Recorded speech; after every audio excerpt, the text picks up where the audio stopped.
Part third की शुरुआत वहीं से होती है जहाँ पर पार्ट सेकंड खत्म हुआ था। तो ह्यून वोक सेना के क्वेश्चन का कोई भी जवाब नहीं देता। वो कहता है कि तुम्हारी सारी प्रॉब्लम सॉल्व कर दी हैं और अब तुम्हें फालतू की चीज सोचना छोड़ दो और मेरे साथ चलो, मैं तुम्हें अपनी कंपनी में काम भी दूंगा और यहाँ पे बस तुम्हारा ये काम रहेगा कि तुम्हें यहाँ पर सॉन्ग लिखना है और उसको अच्छे से गाना है ताकि तुम अपने ड्रीम को अचीव कर पाओ। तभी सेना कहती है कि मुझ पर इतनी बड़ी मेहरबानी कैसे। तभी ह्यून वोक कहता है कि अच्छा तुम्हें नहीं चाहिए तो मैं तो यहाँ से चला जाऊंगा। सेना उससे रोकती है। वो कहती है कि ठीक है मत जाओ, मैं सब कुछ मानने के लिए तैयार हूँ और तुम जो कहने के लिए कहोगे मैं वही करूंगी। As a new chairman Hyun Wook अगले दिन अपनी कंपनी ज्वाइन करता है। यहाँ पर जायोंग को ह्यून वोक को देखकर बिल्कुल भी खुशी नहीं होती। वो सोचता है कि जब मुझे इस बंदे को एक नजर देखकर ही नफरत होती थी और अब तो ये मेरे सामने आकर बैठा है। यहाँ पर हाई यून उसे देखकर काफी ज्यादा खुश हो जाती है क्योंकि आफ्टर ऑल ह्यून वोक फाइनली अपनी जिंदगी में वापस आने लगा है।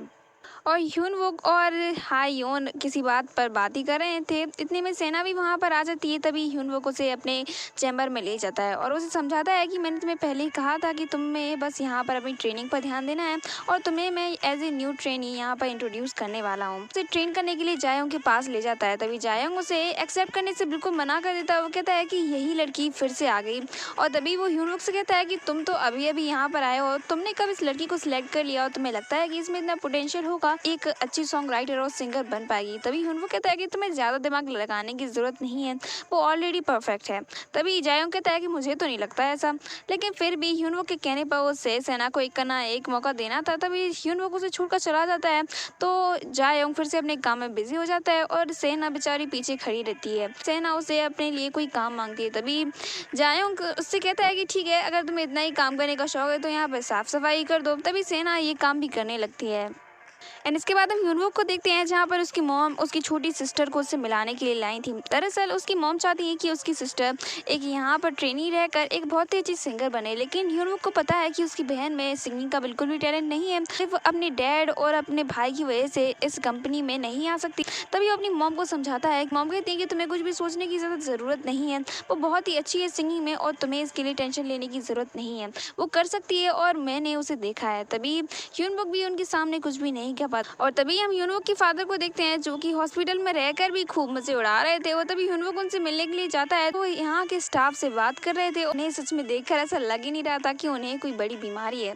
तभी ह्यून वोक उन्हें कमरे में ले जाता है। वो कहता है कि आप यहाँ पे घूमना फिरना बंद कीजिए और आराम से बैठिए और अपनी सेहत का ख्याल रखिए। ह्यून वोक शिवू और उसके बॉयफ्रेंड से मिलता है। शिवू थोड़ा लेट आया होता है और यहाँ पर शिवू और ह्यून वोक की बातचीत सुनकर हमें ऐसा लगता है जैसे इन दोनों में काफी कुछ पटती तो नहीं है। पर वो ह्यून वोक से कहता है कि जब मैं ट्रेनी था तब आपने मुझसे कहा था कि मैं कभी भी सिंगर नहीं बन सकता। तभी ह्यून वोक कहता है कि अच्छा ठीक है, मैं हार मानता हूँ और तुम कहो तो मैं तुमसे सॉरी भी बोल दूंगा और तुमसे माफी भी मांग लूंगा क्योंकि आफ्टर ऑल तुम सिंगर बन चुके हो। उसके बाद उसके बॉयबैंड के मेंबर बाहर निकलते हैं जहाँ पर इनमें फिर से थोड़ी बहुत नोकझोंक होने लगती है और हमें पता चलता है कि शिवू का जल्दी बर्थडे आने वाला है और यहाँ पर रायोन उससे कहता है कि तुम्हें तुम्हारे बर्थडे पे बहुत ही बड़ा सरप्राइज मिलेगा और वो कहता है कि तुम बस वेट करो। और इसके बाद वो यहाँ पर सेना को देखता है जो कि अपनी प्रैक्टिस कर रही थी। सेना के पास जाता है, वो उससे कहने लगता है कि यहाँ की सिक्योरिटी बहुत ज्यादा खराब है कि उसे चकमा देकर तुम यहाँ पर अंदर भी घुस आई। तभी सेना कहती है ओ हेलो, मैं यहाँ पर कोई चोरी छुपे नहीं आई हूँ, मैं यहाँ पर न्यू ट्रेनी हूँ। यहाँ पर सेना की सीनियर आती है जो कि उसे काम करने के लिए बुलाती है। तभी सेना भाग कर जाती है क्योंकि उसे जल्दी से जल्दी सफाई करनी थी। और यहाँ पर हम शिवू को देखते हैं जो कि भाई अकेली अपनी डांस प्रैक्टिस कर रहा था और यहाँ पर वो गलती से गिर भी जाता है। तभी उसकी एक्स गर्लफ्रेंड आती है जिसने उस दिन उसे रिजेक्ट कर दिया था। तभी शिवू उसके पास आता है। वो कहता है कि तुम यहाँ पर क्यों आई हो। तभी उसकी एक्स गर्लफ्रेंड कहती है कि क्या हम नॉर्मली फ्रेंड नहीं रह सकते। तभी शिवू कहता है कि मुझे तुमसे कोई काम नहीं है और तुमसे कोई मतलब भी नहीं रखना है, भलाई इसी में रहेगी कि तुम यहाँ से चली जाओ। एंड फाइनली शिवू के बर्थडे का दिन भी आ जाता है जहाँ पर उसके सारे फैंस विश करते हैं और यहाँ पर उसके लिए बहुत सारे गिफ्ट आए हुए थे जिनको उठाने और वापस रखने का काम बेचारी सेना का था, जिसकी वजह से वो बहुत ज्यादा थक जाती है एंड इसकी वजह से वो प्रैक्टिस भी नहीं कर पाती। और यहाँ पर शिवू का सारा टाइम बहुत ही अच्छे से बीतता है, लेकिन इतने में ही उसकी जिंदगी में राय हेयोन नाम का एक ग्रहण आ जाता है और वो कहता है कि वो शिवू को बहुत ही अच्छा सरप्राइज देने वाला है। और यहाँ पर वो सभी के सामने एक क्लिप को चला देता है। शिवू के सारे खराब से खराब वीडियोस होते हैं जिनको शिवू किसी को दिखाना कभी नहीं चाहेगा, लेकिन फिर भी राय उनको जैसे न तैसे शिवू को बस बुरा फील करवाना था, वो भी उसके बर्थडे के दिन। और इसमें एक सीन ये भी शामिल रहता है कि जब सेना ने यहाँ पर पर शिबू को थप्पड़ मारा था। और इसे देखकर तो शिबू के सारे फैंस बहुत ही ज़्यादा चौंक जाते हैं। वो जैसे तैसे इन सारी चीज़ों को संभाल लेता है और रायन की सारी मेहनत पर पानी फिर जाता है। और तभी वो रायन को गले लगाता है। वो कहता है कि वो बहुत ही ज़्यादा थैंकफुल है कि रायन ने उसे इतना अच्छा बर्थडे गिफ्ट दिया। और यहाँ पर सेना भी सारी चीज़ें देख रही थी और यहाँ पर पार्टी के बीच में रायन और शिवू अकेले में मिलते हैं और इसके बाद इन दोनों में फाइट होने लगती है, क्योंकि रायन ने जो किया था वो माफी के लायक तो बिल्कुल भी नहीं था। ये फाइट देखकर सेना ने रोकती है। वो कहती है पार्टी चल रही हो, तुम यहाँ पे लड़ाई कर रहे हो, अगर तुम्हारे फैंस तुम्हें देखेंगे तो वो क्या सोचेंगे। और इसके बाद शिवू इस फाइट को रोकता है और इसके बाद ये दोनों यहाँ से जाने लगते हैं। तभी जाते जाते शिवू सेना से कहता है कि जब से तुम मेरी जिंदगी में आई हो ना, सभी बुरा ही बुरा हो रहा है। और इसके बाद वो भी वहाँ से चला जाता है। और एक क्लिप देखने के बाद कि सेना ने शिवू पर मारा था, इसे देखकर यहाँ पर तो भाई पूरी कंपनी में बवाल मच जाता है और सभी ह्यूनवुक पर ही उंगली उठाने लगते हैं कि ह्यूनवुक ही सेना को इस कंपनी में लेकर आया है और सेना इतने बड़े बड़े गुल खिला रही है। तभी ह्यूनवुक कहता है कि चिंता करने की कोई जरूरत नहीं है, यहाँ पर इन सब का ख्याल तो टीम मेंबर्स उनके मैनेजर को रखना था कि ये चीजें बाहर ना आए, लेकिन उन लोगों ने अपनी जिम्मेदारी नहीं उठाई और यहाँ पर ये सब हो गया। और तभी उसकी कंपनी में इसी को लेकर झगड़ा हो जाता है, क्योंकि कोई भी नहीं चाहता कि सेना इस कंपनी में और भी रहे। तभी ह्यूनवुक सेना से बात करता है। वो कहता है कि तुम यहाँ पर कर क्या रही हो, तुम्हें बस यहाँ पर प्रैक्टिस करनी है और तुम्हें अपने आप को प्रूव करना है कि तुम बहुत ही काबिल हो। और वो कहता है कि तुम यहाँ पर बस कहीं सामान उठाते घूमती रहती हो और तुम कुछ काम तो करती नहीं हो। तभी सेना कहती है कि उसके पास खुद के काम है जो कि उसे करने हैं। तभी ह्यूनवुक कहता है कि तुम्हारा बस एक काम है और अगर तुम वो भी नहीं कर पाई तो तुम किसी काम की नहीं हो। और इसके बाद ऑडिशन का दिन आता है, जहाँ पर सभी जजेस बैठे होते हैं, जिसमें एक जायोंग भी होता है।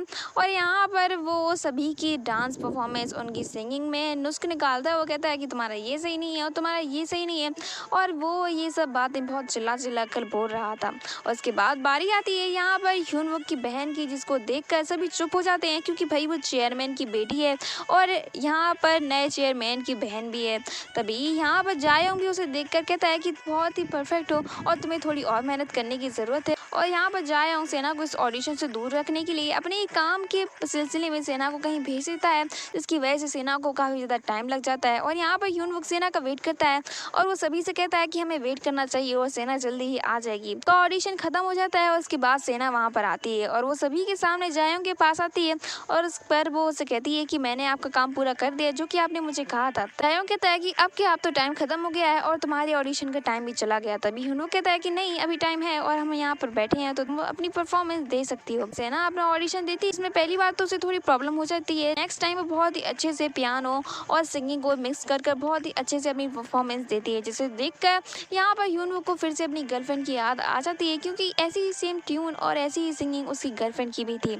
आखिर सेना उसकी बहन है तो उसमें भी उसकी तरह ही खूबी है। परफॉर्मेंस बहुत ही अच्छी थी, लेकिन ज्यादा कुछ लोग उसकी तारीफ नहीं करते, बल्कि सभी चुप बैठ जाते हैं। और जायोंग कहता है कि तुम्हारी सिंगिंग बिल्कुल भी अच्छी नहीं है और मुझे नहीं लगता कि तुम्हें कोई टैलेंट भी है। ह्यूनवुक कहता है कि वो बहुत ही परफेक्ट है और उसने जो गाना भी गाया है वो एकदम परफेक्ट है। ह्यूनवुक से इतनी तारीफ सुनने के बाद उसके जितने भी बाकी लोग थे वो सभी कहने लगते हैं कि वो तो बस सेना की साइड ले रहे हैं और यहाँ पर उन्होंने हमें तो कुछ कहा ही नहीं, जबकि ह्यूनवुक ने सभी को उनकी खूबी और उनकी गलती बताई थी, लेकिन सेना को उसने कुछ ज्यादा ही बोल दिया था, जिसकी वजह से सभी यही सोचने लगे कि वो सेना को ज्यादा अहमियत दे रहा है। यहाँ पर सेना भी ये सारी बातें सुनती है और इसके बाद ह्यूनवुक की मॉम उससे मिलने के लिए आती है, क्योंकि उसने अपनी बहन से ही इतना सब कुछ बोल दिया था, जिसकी वजह से वो कार में बैठकर रो रही थी।